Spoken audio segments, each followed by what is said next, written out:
Thank you all. I'm Alec Bogdanoff. I'm a principal and co-founder of Brazaga. We're a proud sponsor of today's Biscayne Bay Summit. We're providing outreach and streaming services for you all today. And my team in the back is doing a great job. Thank you, guys. And instead of me talking, Evan's going to play a short video for you all.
That was so fun.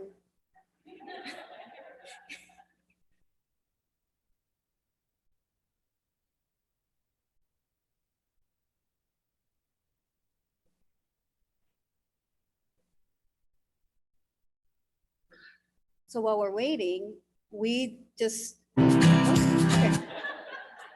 Oh. You want me to keep going? Okay. So while we're waiting, just a little minor change in the agenda.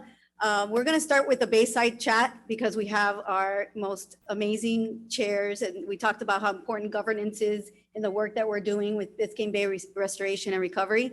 And so it is my honor and pleasure to welcome Miami-Dade County Commissioner Danielle Cohen Higgins from representing District 8. And we all saw her in action last week at the CDMP meeting, and she had her, yeah. She put her civil litigation attorney skills high for everyone to see. She's very proactive leader in our community. Her concerns are really addressing severe housing affordability challenges, which are pricing people out of Miami-Dade County, as we know, supporting common sense environmental sustainability measures. We saw that, and bringing effective transit solutions to her District 8 community. Commissioner Cohen Higgins serves as a board member of the Children's Trust and is chair of the Biscayne Bay Watershed Management Advisory Board. I'm so pleased about that. Thank you. And next up, we have another amazing colleague, someone that to me needs no introduction. Noah Valenstein, he's the founder of Bright Water Strategies and a senior advisor at the American Flood Coalition. He previously served as the secretary of the Florida Department of Environmental Protection for the state and the state's chief resilience officer.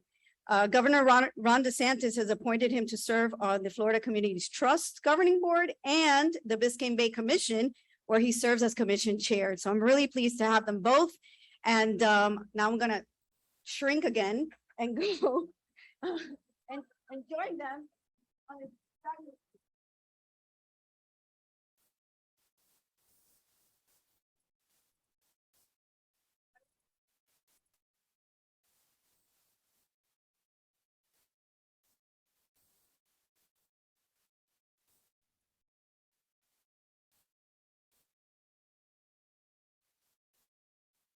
Okay, this one's on. we'll just share. I don't have to. Okay.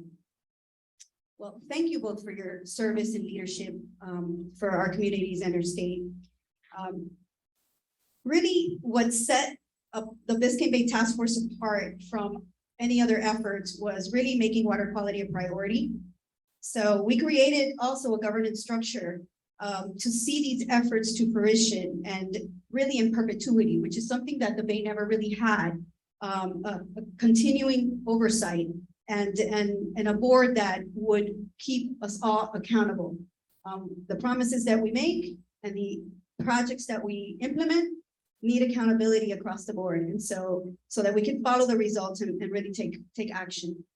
And so really thankful to all of our partners, including our state partners and everyone that serves on the Biscayne Bay Advisory Board. There's 21 people. And 3 of our county commissioners not only serve on our advisory board, but also serve double duty on the Biscayne Bay Commission. So with that, Commissioner Cohen Higgins, you're the chair of the Biscayne Bay Advisory Board. And what is your vision and what is your passion when it comes to what we are about to do, particularly when we're talking about creating this watershed plan and really moving things forward? Thank you so much, Irela. It really is a pleasure to be here, and it's so wonderful to see a room filled with so many people concerned and connected to our Bay. You know, my vision and my priority and my goal is to have this room double the size. And what I mean by that is I am not a scientist. I'm a lawyer by trade. I've been a trial attorney for 16 years. I am learning every day about the science as it pertains to our Bay. But you don't have to be a scientist to plug in and understand how important it is. And so my goal and priority, in addition to protecting our Bay and doing everything I can from a legislative perspective to protect the Bay, it's to bring awareness and to get more people plugged into the importance of our Bay so that rooms like this can be double the size, so that our communities can understand, not only from an intuitive level, but from having conversations with everyone in this room, how important our Bay is and how interconnected it is to everything we do here in South Florida. So if I can gain awareness and bring more people into this conversation, get more people motivated to show up to chambers, and thank you to everyone that came to chambers last week and advocated for our Bay, that for me would be a successful term. Thank you. Great. So we have that at the local level, and we're very lucky to have that level of leadership. But we're also fortunate to have the same kind of passion for Biscayne Bay at the state level. And we saw that when our state legislature created the Biscayne Bay Commission. And so my question to you is very similar. What is your vision for the Biscayne Bay Commission and working, you know, with our advisory board in tandem? Sure. So, well, first I would say I don't think I have a vision. I think certainly the state of Florida has a vision. You've seen that over the last, now almost 4 years. I think everyone's familiar. Certainly as Governor DeSantis came into office, it was very clear that unlike many of the elections before, the environment was a top ticket issue. Everyone was clear.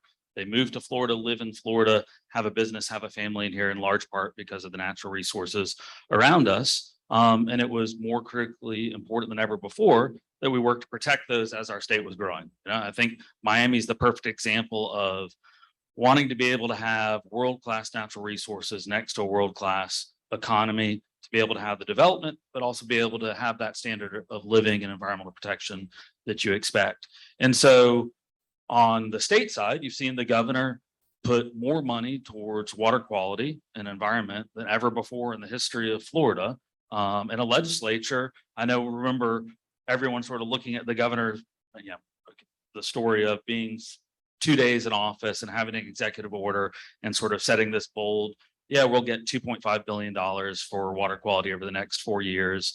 I think there were a whole bunch of whispers in the room that it was just sort of a political stunt and would never happen, right? And then the first year, folks saw the governor get the request he made. And then the second year, folks saw the legislature actually give the governor a little more than he'd asked. And then the third year, it was even more.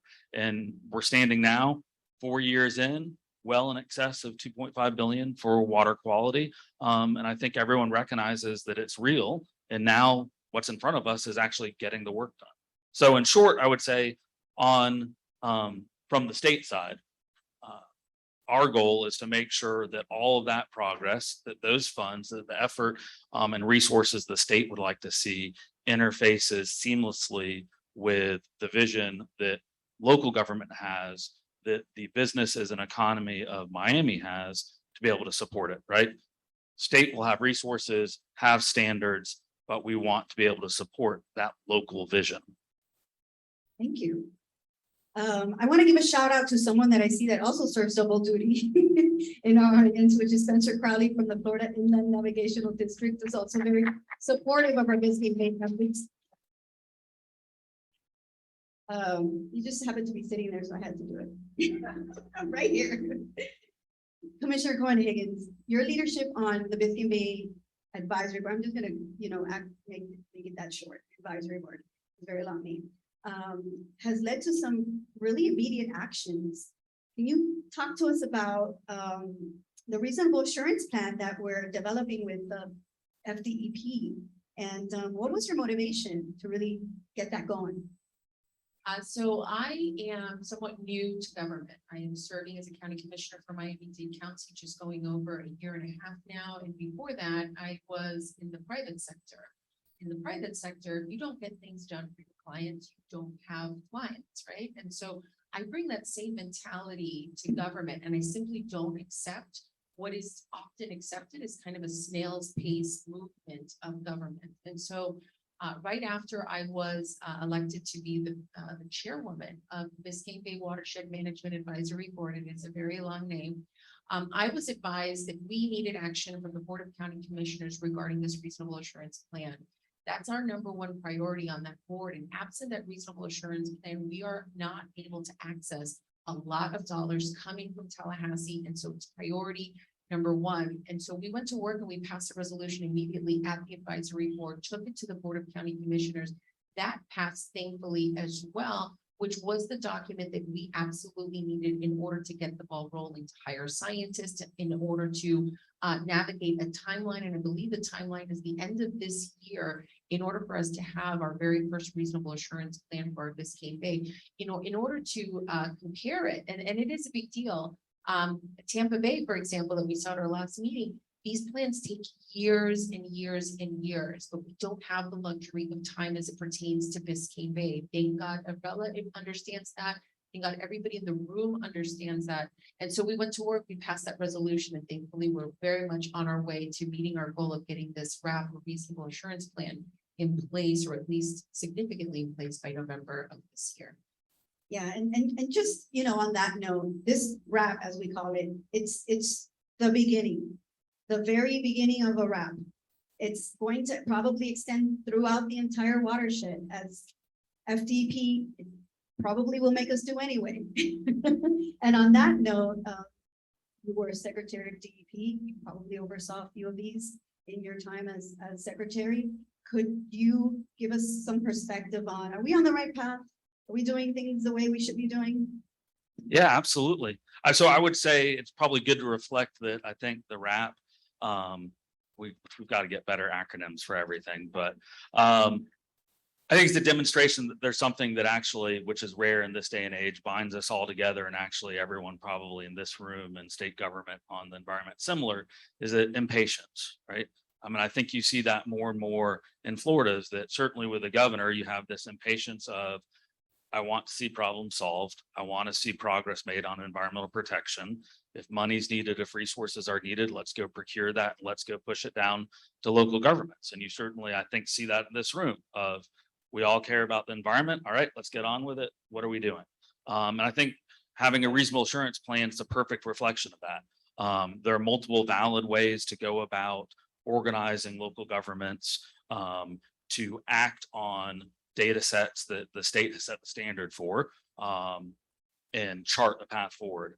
In this instance, what typically the department said in the past is that where you've got sophisticated entities, where you've got local governments that are robust in their capabilities, that a reasonable assurance plan is actually sort of the shortcut to getting to progress more quickly without sacrificing the science, without sacrificing the quality, and without sacrificing the outcome. And so, no, I'm excited to see that move. I think that was the first major step, right? I'm surprised it all happened so quickly. To be able to have the state have a task force or a commission for the local governments to have a task force, to already have a reasonable assurance plan that's going to be landed in this year is almost unheard of, is the type of progress that you so rarely see. Again, it sort of reflects back to, sure, you'll go get 2.5 billion, right? Yeah, whatever. But we're doing it. And I think probably there was a similar, so what's the commission going to do? What's the task force going to do? Is it really going to make a difference? The fact that you're already well down the road on having your first reasonable assurance plan, to me, is that difference. That's why governance matters. And establishing these boards were critically important and really shows our community the commitment. It's the things that happen fast is because everyone's on board. Okay, no one's objecting to Biscayne Bay needs help. Biscayne Bay is in a state of emergency. It's a fact. We're heading into the summer. We may have another fish kill. It's the stuff that keeps us up at night, and this is why we're acting so quickly. But I appreciate you both and your time. I know you're busy people, and I think we have maybe some time for a couple of questions. Oh, there they are. Okay, cool. Okay. Do we plan on supporting the county when you move to sus? Oh, there it is. Okay. And municipalities would supplement funding to increase street sweeping to keep the vegetative matter and plastic pollution from entering the stormwater system in our bay. The containers behind the panel are really ugly, and it's sad to think that this is ending up in our bay. Well, I don't think any of us up here will argue with that. And we are moving forward on stormwater innovations and stormwater pilots. It's part of the funding that we're receiving from state government, but Yeah, I would just note from my public service, there's a few things that get folks really angry really quickly. One is debris and trash in their waterways when they're looking out. I mean, again, so many of the neighborhoods in Miami-Dade have a canal nearby. A lot of those were meant for flood management, but really, if you're living next to them, I mean, that's your environment. That's your waterfront. That's someplace that you become passionate about. And to see it sort of referred to as, well, that's just a stormwater system, it's okay to have trash in it, obviously does not go over well with anyone. It's exciting to see, under the governor's leadership and the legislature, to have passed legislation that created an overhaul for almost every area of water quality in Florida. One of them was forcing the state to begin the process of redoing all their stormwater rules. And so they're going through that right now. I think this is going to be one of the neat things about how the commission and task force and local government can intersect, is that while you have that state level conversation about what are the improvements we can make on rules for stormwater, I do think you're going to see the innovation come from local government. I think it's the solutions that come from neighbors angry about their current situation and local government working to respond to that. That needs to then feed up to the state level policy. I think that's exactly what's going to happen between these two bodies. well, I, for one, want to thank our Durham leadership who's here. Right now, as we speak, and as I mentioned in my presentation, there are things administratively that we're doing administratively to change some policies that we take to the board. And one of that is updating our stormwater systems, updating our septic systems. Not everybody's going to be able to get on septic right away, so we need to kind of give folks the tools and innovations necessary to do that. But another question I have here is, I had it here and now you guys moved it up. While you look at that question, I'll just, knowing that we've got a few minutes left, I hope, I mean, to me, this is one of the largest crowds, a good sign that folks care about Biscayne Bay, are ready for a difference, are ready for that local responsibility in leadership, in making a difference. And having seen sort of similar movements set up and sort of be further along elsewhere in Florida, looking at Everglades restoration, here at home, I think one of the lessons learned is make sure the passion you have for your community, right? It is, the fact that the skyline here is constantly increasing, that you've got amazing downtown, that you've got this robust development and economy, but at the same time, natural resources you love. Don't pit the two against each other, demand more. And I think that's what you've seen from your local government, is saying, all right, what's our vision for being excellent? What is, from the mayor to each of the departments, how do we be the best in the world? How can we have the rest of the world look at Miami, see that you've got a robust economy, see that you've got an amazing place to live, but that you can also protect your environment, right? I mean, sometimes that seems like such an audacious goal that folks fail to take that step back and demand it of everyone. It's exciting to see, especially with local leadership, that that's where you're starting. I would just encourage you, don't give up on that, right? That's the thing that's really going to make a difference in the world, and I think make y'all successful. Thank you. Commissioner Cohen Higgins. We're dealing with the hotspots in Biscayne Bay. As you know, you've taken many bay tours with us. We've seen where they are, and we've seen how land use decisions of the past have gotten us to this point, and how we're managing water in an ineffective way. So being that you just are fresh off of that meeting last week, can you give us some perspective on your vision for land use? And it's not just coastal areas, it's inland. It's what we do inland ends up affecting us also on the bay. I want to say thank you, because again, I am not a scientist, and so I am not going to pretend to understand these issues as well as Lee Hefty would, for example, who's sitting there in the audience, and many of the members on my board that are scientists. But I am keenly aware of the importance of listening to scientists. And when it comes to land use decisions in Miami-Dade County, those decisions are made by 13 Board of County Commissioners, of which I am one. When we are inundated with letters explaining why a decision should go in one direction or another, especially not being scientists ourselves, especially not being able to refute a consistent message of being somewhat damaging or being somewhat problematic for our bay, it is incumbent upon your elected officials to follow that science, right? And so it's incumbent upon all of us to communicate with our elected officials and say, via email, via phone call, via showing up to chambers, that this land use decision will be damaging to our bay and to our Everglades. Pay attention to the science. And so I know many of you in this room have already done that. I encourage you to continue with that advocacy. Your voices are being heard.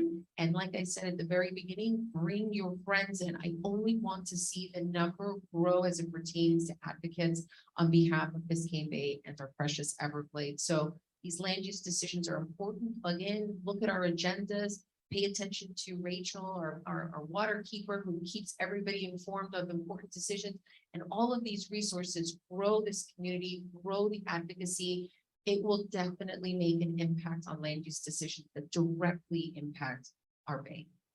Thank you so much. And on that note, I think we're going to thank our two commissioners from Bay Commission and the Biscayne Bay Advisory Board and the Board of County Commissioners. Thank you so much for your time. We really appreciate all your leadership, and it's really been a pleasure working with both of you. Thank you so much. And really quickly, I don't mean to cut off, but I did see a number of hands that were raised at the point where there was question and answer. If you have any questions that I may be able to answer, please don't hesitate to email me at district8@miamidade.gov. I want to make sure that we're able to answer any questions that anyone may have. And most importantly, I think we need to give a round of applause for the fact that y'all have a chief bay officer. So